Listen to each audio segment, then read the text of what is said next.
से आज हम सब है ना ऐसे चंगाई पाए और आगे भी हम आगे बढ़ते जा रहे हैं। एक ही नाम से आज हम सब ना ऐसे यहाँ तक पहुँचे और सब कुछ आगे भी हमें परमिशन लेके जाएंगे। और इसके लिए मैं धन्यवाद करती हूँ अपने गुरु यीशु मसीह जी और पिता के लिए एक बार जोरदार ताली।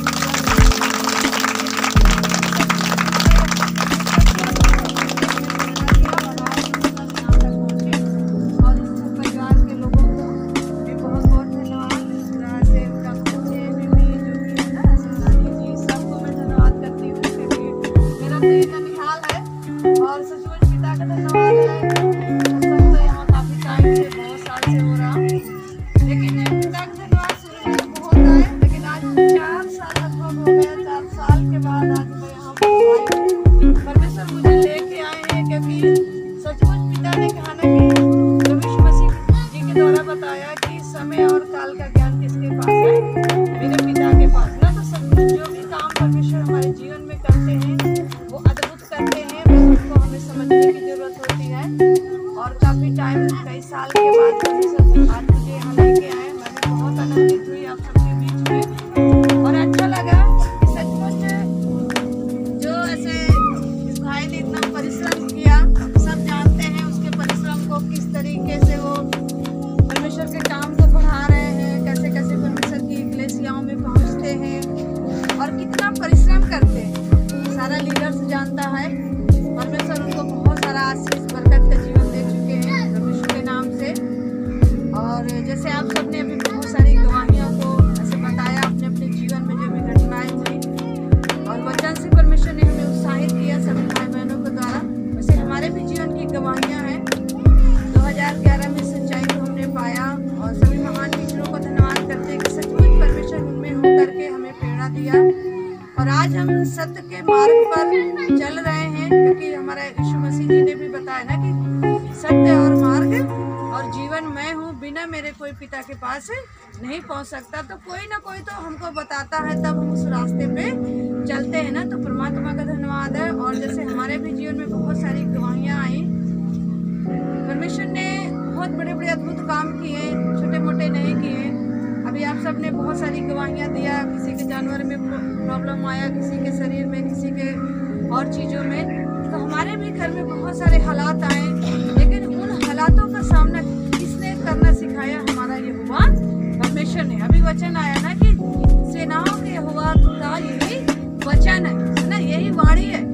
कौन सी वाणी है? तुम सत्य को जानो और सत्य तुम्हें स्वतंत्र करेगा ना। तो सचमुच आज अगर हम सत्य को नहीं जाने होते तो आज हम उस बात का, उस हालात का कैसे सामना करते ना। तो सच में पिता परमेश्वर का धन्यवाद है।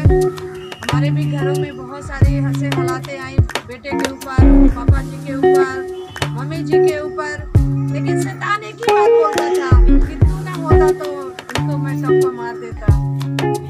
वो हमें खुद बता देता था कि तुम कौन हो।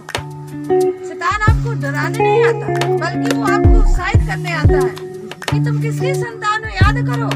लेकिन हम डर जाते हैं, हमारे सामने हालात आता है। मेरे घर में भी जब ऐसे हुआ, मेरी मम्मी को 19 में हालत आया, तो उस समय दुष्ट आत्मा उनके मुख में होकर के बोला, इसके लिए 3 लोग प्रार्थना कर रहे हैं और इसको मैं ले जाऊंगा। तो मेरे मुख से ऐसे शब्द निकला, मैंने कहा चाहे 3000 आदमी इसके लिए प्रार्थना करें, लेकिन इसको नहीं बोल सकते। अगर इसका समय पूरा है तो फिर हम नहीं बोल सकते, लेकिन अगर तू सोचता है मैं मारूंगा तो तू मार नहीं सकता। तो उसने चैलेंज किया था कि तेरा बेटा आएगा तो फिर पता चलेगा, मतलब उसने ऐसे बताया था खुले शब्दों में। और सचमुच उसी साल मेरे बेटा का भी हालात आया बहुत बड़ा कि लोग तो ऐसे भी बोलने लगा कि ये ऐसे इनके घर में ऐसे हो गया। लेकिन सचमुच पिता का धन्यवाद है, हौसला कम नहीं किया। जैसे भजन की किताब में ना, हौसले बुलंद हमारे पक्का इरादा। अब पक्का इरादा कब तक रहेगा? कलीसिया के अंदर रहेगा या बाहर भी रहेगा, ये भी देखना पड़ेगा। कोई 2 साल से सच्चाई में, कोई 4 साल से, कोई 6 साल से, कोई अभी आया, कोई आज, कुछ लोग आज ही नए लोग आए होंगे। लेकिन वो सच्चाई में हम कब तक बने रहते? जब तक हमारा विश्वास अटल रहता कि परमेश्वर है और हमारे जीवन में उस काम को वो कर चुका। ये अंगीकार अगर हमारा है, अटल विश्वास है, तो हम उस बात से हम जीत सकते हैं। लेकिन अगर विश्वास नहीं है तो शैतान तो चुटकी में संसार को भरमा के रखा है। ऐसा नहीं आप कोई ऐसे अलग हो संसार में, एक सेकंड में वो आपके साथ कुछ भी कर सकता है, लेकिन वो हमारा सर्वशक्तिमान ईश्वर ने सचमुच हमने अपने घर से ही सीखा। और इतने बड़े बड़े हालात आए बेटे के जीवन में भी, तभी परमेश्वर ने दृढ़ किया। उसके बाद साल 2 साल 19 में हुआ, 20 ऐसे रहा, अच्छे से गुजरा। लेकिन फिर 21 में फिर हालात आया पापा के शरीर में। अपनी आंखों से देखा कि मौत क्या होता, सचमुच देखा कि कैसे कैसे दुष्ट आत्माओं ने हमारे सामने ऐसे घात करने की कोशिश किया। लेकिन उस महान ईश्वर का मैं धन्यवाद करती हूँ कि पिता ने हमें इतना मजबूत बनाया, इतना दृढ़ किया कि उसने कहा तेरा मन कच्चा न हो, मैं तुझे आज्ञा देता हूँ, विश्वास करो ढंढस बांध, तेरा मन कच्चा न हो, क्योंकि मैं तेरे साथ साथ चलने वाला हूँ। सचमुच उन वचनों को याद किया और धन्यवाद किया उस महान ईश्वर का। आज आपके सामने रिजल्ट है, सारा परिवार, सारे बच्चे, पापा, सब का जीवन कैसे हो गया, अच्छा हो गया। किसने किया? उस यहोवा परमेश्वर ने, जिसने हमें जीवन और साथ दिया। हम जानते हैं बहुत लोग सोचने लगते हैं कि ऐसा क्यों होता, वो ऐसा इसलिए होता है कि तुम उसकी संतान हो, और कोई भी पिता अपने बच्चे को कमजोर नहीं बना। आप जितने लोग बैठे हो यहाँ पर, अगर कोई आदमी ये बता दे कि मेरा बच्चा बीमार रहे, मेरा बच्चा कमजोर रहे, मेरा बच्चा पढ़ाई में ऐसे कमजोर रहे या किसी भी चीज में, कोई चाहता है तो वो स्वर्गीय पिता कैसे आपको कमजोर बना सकता है? वो स्वर्गीय पिता आपको कैसे देख सकता है कि आप कमजोर हो? उसका भी चाहत है कि मेरा बेटी, मेरा बेटा मजबूत हो जाए, एकदम दृढ़ हो जाए और हर एक चीज का वो सामना करना जान जाए। तो कैसे जानेंगे? जब हम कलीसियाओं में रहेंगे, कलीसियाओं में बने रहेंगे। अभी बताया परमेश्वर ने यूहन्ना के द्वारा कि मेरा वचन तुम में और तुम मुझ में बने रहोगे तो जो चाहोगे, शब्द क्या आ रहा, जो चाहोगे वो तुम्हारे लिए। लेकिन चाहत तो बहुत है, लेकिन बने नहीं रहना चाहते, कैसे होगा? चाहत तो बहुत है लेकिन बने नहीं रहना चाहते, तो कैसे होगा? सचमुच पिता का धन्यवाद करती हूँ मैं कि वो सर्वशक्तिमान ईश्वर ने इतना अच्छा जीवन, इतना सुंदर जीवन दिया और आसान का जीवन दिया। कोई कठिन जीवन नहीं है, बस हम अपनी सोच पे डिपेंड है कि हमारा सोच कैसा है। बहुत आसान जीवन है, चाहे वो लेडीज हो चाहे जेंट्स हो। मैं तो एक ही चीज कहूँगी, बहुत आसान जीवन। लेकिन वो आसान जीवन कब बनेगा? जब तुम खुद तय करोगे कि मैं इस जीवन को जीना चाहता हूँ और परमेश्वर आपको बताओ। आप सीख सकते हो, आपके बीच में प्रतिदिन परमेश्वर कुछ करता है। 15 अप्रैल से आज 9 मई हो गया, एक दिन भी हम नहीं बैठे घर में, ऐसे बैठ के कुछ किया है। घर के भी काम हो रहे हैं, ऐसा नहीं है कि आप सोचते हो सत्संग जाएंगे तो हमारा काम कैसे होगा। बहुत लोग ऐसे विचार करने लगते हैं, कमाएंगे नहीं तो खाएंगे क्या। लेकिन परमेश्वर ने कहा उन चिड़ियों और कौवों को देखो, उस पर ध्यान करो, वो कौन है? स्वर्ग का मालिक, पृथ्वी का मालिक, सारी सृष्टि को चलाने वाला यहोवा परमेश्वर हमारे पास आया। उसने कहा उन कौवों चिड़ियों को देखो, जो ना बोते हैं ना खाते हैं, कुछ भी नहीं उनके पास, तो भी तुम्हारा स्वर्गीय पिता, वचन कहता है तुम्हारा स्वर्गीय पिता तुम्हें, तुम्हारा स्वर्गीय पिता उन्हें खिलाता है तो तुम्हें क्यों नहीं खिलाएगा? विश्वास से बहन जाना ये अशुद्ध आत्मा का काम तो है, लेकिन हमें भी मजबूत बनना पड़ेगा, ये स्वयं हमें तय करना पड़ेगा। हम देखें भैया के घर पे अभी बहुत अच्छा लगा, उन्होंने भी चाहत रखा कि ईश्वर की महिमा हम सबसे पहले करेंगे। सारे काम करने से पहले किसका महिमा करेंगे?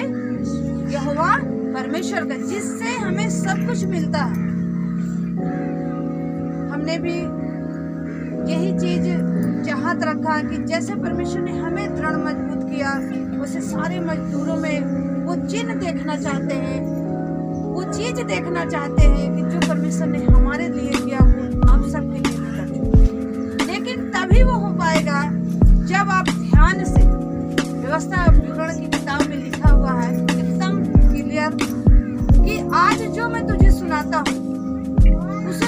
से और चौकसी से सुने और उसको पूरा करने के लिए चित्त लगाएगा, ये सब आशीर्वाद तुझे।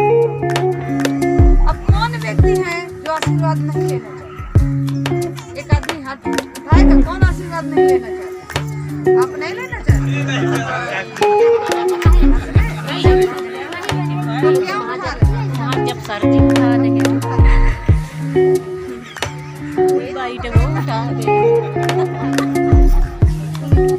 अगर हम आशीर्वाद लेना चाहते हैं तो उसके ऊपर परमेश्वर ने क्या बताया? ध्यान से, चौकसी से और चित्त लगाकर उसको पूरा करने के लिए अगर तू करेगा, ये सब आशीर्वाद तुझे पूरा होंगे। और पृथ्वी की सब जातियों में, एक कोने के लिए नहीं बताया, छत्तू जी को खरीब के सब जातियों, ऐसे लिखा वहाँ पे। पृथ्वी की सब जातियों में तुझे मैं श्रेष्ठ बनाऊंगा। ये वचन फिर से इसको पढ़ना और गौर से ध्यान देना। ये आप सब जो कर रहे हो ना, ये आप आदर कर रहे हो, अच्छा लगता है, लेकिन इससे कहीं आदर हमारा क्या है पता है?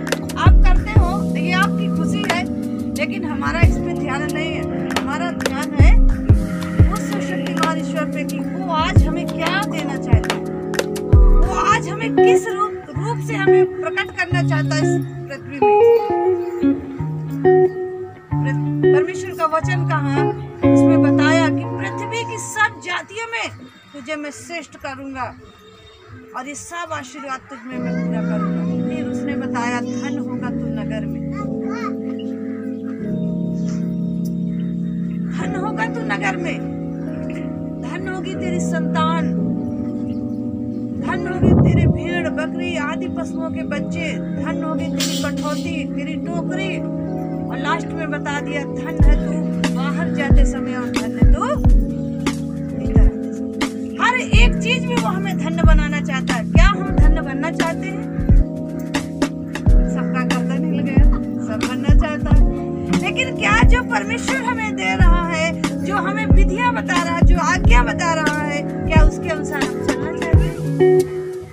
ये भी तो देखना पड़ेगा। इसमें कम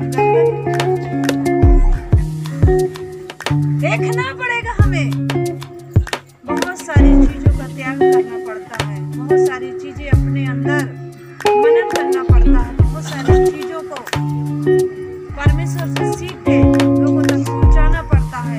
लेकिन अगर कोई सोचे हम घर बैठे इस कार्य को कर लें, इलिया की बात आई और शास्त्र में बहुत सारी भविष्यवक्ता दिया, परमेश्वर ने बहुत सारा काम किया, उसमें पिता ने बताया है। लेकिन अगर इलिया की बात आती है तो मुझे बहुत अच्छा लगता है, क्योंकि वो जो वहां पर प्रैक्टिकल किया उसने, जब राजा ने सिपाहियों को भेजा वहां पे कि जाओ उस इलिया, जिसमें इलिया को पकड़ के मेरे सामने लेकर के आओ, और जब वहां 50 लोग गया तो इलिया ने वहां क्या किया? प्रैक्टिकल किया। आज भी हमें प्रैक्टिकल करने की जरूरत है, प्रतिदिन करने की जरूरत है। ये मत सोचो आज सत्संग कर लिया कल जाके आराम से सोएंगे। इलिया ने प्रैक्टिकल किया, हे परमेश्वर अगर मैं तेरा भक्त हूँ तो आकाश से आग गिरे और 50 का 50 एक बार नहीं, 2 बार किया और दोनों बार संदेशा गया राजा के पास, लेकिन राजा फिर भी तीसरी बार भेजा। उस टाइम पे वो जो तीसरी बार सिपाही गया था वो जान गया कि ये कौन व्यक्ति है और इससे कैसे बात करेंगे, तो उसने बड़ी नम्रता से बोला, हे इसमें लिया, परमेश्वर का भक्त है और मेरा प्राण और जितने 39 लोग हैं ना, इनके प्राण तेरे हाथ में। आने में सोचा यार तुम्हारा तो फटाफट ऐसा हो गया, इसने क्या कर दिया, आज मुझे फंसा लिया। जैसे उसने ऐसे सिपाही ने बोला, इलिया ने परमेश्वर से बोला, हे प्रभु, ये हुआ, बताओ मैं क्या करूं। आत्मा ने बताया इसके साथ चला। कभी कभी कोई काम नहीं होता है तो हम लोग उदास हो जाते हैं कि मेरा क्यों नहीं हुआ, उसका तो हो गया। मैं तो बड़ी भक्ति करता हूँ, मेरा क्यों नहीं हो रहा। लेकिन बड़ा राज है, उसमें भी बहुत बड़ा भेद है। बस आपको समझने की जरूरत है और धीरज के साथ परमेश्वर के साथ करना, उतावले नहीं करना, नहीं तो वो खरगोश और कछुए की कहानी सब जानते हैं। आगे कौन निकल जाता है? पहले खरगोश निकल जाता है जब भागता है। लेकिन इनाम किसको मिलता है? कछुए को बाल नहीं खाया। तो कभी शास्त्र में पौलुस के द्वारा बताया परमेश्वर ने कि दौड़ में तो सभी दौड़ते हैं, लेकिन इनाम कौन लेता है? दौड़ में तो सभी दौड़ते हैं, लेकिन इनाम एक ही लेता है। वो एक कौन है? वो जो आज से पौलुस के द्वारा बताया परमेश्वर ने स्वर्ग की वस्तुओं की खोज में लगे रहो। और हम कहाँ की वस्तुएं खोजते हैं? आज मुझे ये बर्तन देख के एक वचन जैसे आया, ये बर्तन मेरे पास एक वचन याद आ गया। इलिया के ही टाइम पर, एलिसा के टाइम पर का वचन याद आ गया कि एक विधवा थी और एलिसा के पास गई वहां पे और उसे बोली, हे परमेश्वर के भक्त, मेरा पति और तेरा दास वो मर गया और मेरे 2 बेटे हैं, और जो कर्जा था जिसे हम कर्ज लिए थे वो मेरे बेटे को लेने आया है। या तो तू मेरा कर्ज चुका दे, नहीं तो मैं तेरे बेटे को लेकर के चला जाऊंगा। तो एलिसा ने उससे पूछा, तेरे घर में क्या है कि मैं तेरे लिए करूं? तो उसने बोला कि हे परमेश्वर के भक्त एलिसा, मेरे घर में एक हांडी तेल छोड़ कुछ भी नहीं। उसने ऐसे बताया, सच्चे मन से बताया कि कुछ भी नहीं है, केवल एक हांडी तेल है। तो एलिया ने परमेश्वर से बात किया और बताया उसको उपाय कि जा अपने घर चली जा और पड़ोसी से इतने बर्तन को मांग ले। जैसे मेरे पास एक बर्तन आया मुझे वो वचन याद आ गया कि मांग ले अपने पड़ोसी से जितने बर्तन मांगना है, और अपने घर के अंदर जा और अपने दोनों बेटे को लेकर के द्वार बंद कर, और जब तक बर्तन खाली रहे तब तक हांडी का तेल खत्म नहीं होगा। और सेम वैसे उसने किया, और करने के बाद जब बर्तन भर गया तो उसने अपने बेटे से बोला, दूसरा बर्तन ला। बेटे ने बोला, मम्मी बर्तन तो नहीं है। तेल क्या हो गया? जब हम प्रैक्टिकल करना बंद कर देते हैं तो वहां पर काम होना क्या हो जाता है? लेकिन फिर उस लेडीज ने क्या किया? उसको कुछ नहीं किया, फिर एलिसा के पास गई और उससे पूछी, है परमेश्वर के भक्त एलिसा, आप बता दो उसका क्या करें? तुमने जैसे मुझे बताया, क्या हम ऐसे करते हैं जो परमेश्वर हमें बताता उसके अनुसार हम कर पाते हैं? सुन तो लेते हैं इलेसिया के अंदर, लेकिन घर में जाके अपने खुद से करते हैं। लेकिन वचन क्या कहता है कि तू मेरी आज्ञा का पालन करेगा। एक गांव के प्रधान से हम एक कागज में साइन नहीं करा सकते हैं अगर उसका मन नहीं है। अब वो स्वर्ग और पृथ्वी का मालिक होकर के उससे हम सब कुछ ले सकते हैं? कैसे ले सकते? एक मनुष्य से हम एक छोटा सा नाम नहीं लिखवा पाते हैं अगर उसका मन नहीं है, उसके पीछे भागते रहते हैं। अब वो स्वर्ग का मालिक, पृथ्वी का मालिक, उससे हम सोचते हैं सब कुछ हमें मिल जाए, खटाखट देता रहे, कैसे देता? एलिसा ने लेडीज को उपाय बताया, जा उस तेल को बेच करके जितना तेरा ऋण है उसको भर दे, बचे अपने बच्चों के साथ ले जा। हम सुनते तो हैं लेकिन उसका पालन नहीं करते। जैसे परमेश्वर हमें बताता उसके अनुसार हम नहीं करते।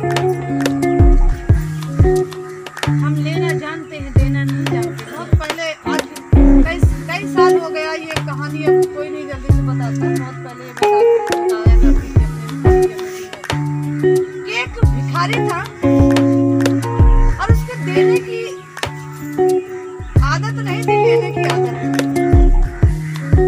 देने की नहीं थी, लेने की। और वो एक दिन खाली झोली उठाया और एक मुट्ठी भर दाना डाला और चल पड़ा।